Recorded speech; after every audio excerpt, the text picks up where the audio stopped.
CMC Vellore Ranipet வளாகம் தமது 2ஆம் கட்ட சிறப்பு மருத்துவ பராமரிப்பு விரிவுபடுத்தப்படுகிறது என்பதை மகிழ்ச்சியுடன் தெரிவித்துக் கொள்கிறோம்.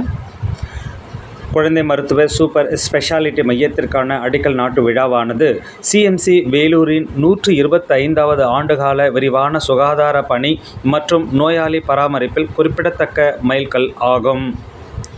கனடாவை சேர்ந்த ஃபேர்பாக்ஸ் ஃபைனான்சியல் ஹோல்டிங்ஸ் லிமிடெட் மற்றும் பெங்களூருவை மையமாக கொண்டு விளங்கும் ஸ்வெக்ஸ்கார்ஃப் லிமிடெட் நிதியுதவியுடன் இந்த புதிய முயற்சியானது குழந்தைகளின் ஆரோக்கியத்தில் சிறப்பு கவனத்தை கொண்டிருக்கும். இதற்கு முன் பொதுமக்கள் அணுக முடியாத மேம்பட்ட தொழில்நுட்ப ஆதரவை இந்த மையம் வழங்கும். சிஎம்சி வேலூரில் குழந்தை மருத்துவ சிகிச்சைகள் 1928ஆம் ஆண்டில் தொடங்கியது.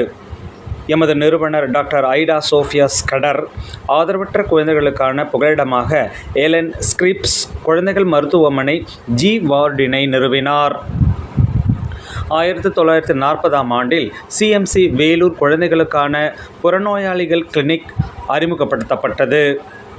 இது குழந்தைகளுக்கான அர்ப்பணிக்கப்பட்ட சேவைகளின் தொடக்கமாக விளங்கியது. 1958ஆம் ஆண்டில் புதிய கட்டிடங்களுடன் குழந்தை சுகாதாரத்துறை விரிவுபடுத்தப்பட்டது. பின்னர் 1970ஆம் ஆண்டில் கியூ பிளாக்கில் 2 குழந்தைகள் பிரிவுகள் சேர்க்கப்பட்டன. இதைத் தொடர்ந்து டிசம்பர் 2000இல் சிஎம்சியின் 100ஆண்டினை முன்னிட்டு பெண்கள் மற்றும் குழந்தைகளுக்கான ஐடா ஸ்கடர் 100ஆண்டு மையம் திறக்கப்பட்டது. இத்துறையின் பாதையில் 1930இல் வேலூரின் முதல் குழந்தை மருத்துவர் டாக்டர் அண்ணா ட்ரெஜெரிங் உட்பட பலர் உண்டு. Doctor T M. Graham, doctor L. Lipscomb, doctor J K. G. Webb, doctor Sheela Perera, doctor Malathi Jadhav, doctor P. Raghupathi, doctor Chellam Kirubakaran, doctor Prabhakar Moses, doctor M C. Mathew மற்றும் டாக்டர் ஏ.கே. ஜனா உள்ளிட்ட புகழ்பெற்ற குழந்தை மருத்துவர்களின் பங்களிப்புகளால் இந்த துறை மற்றும் அதன் சேவைகள் வளர்க்கப்பட்டது. எஸ்.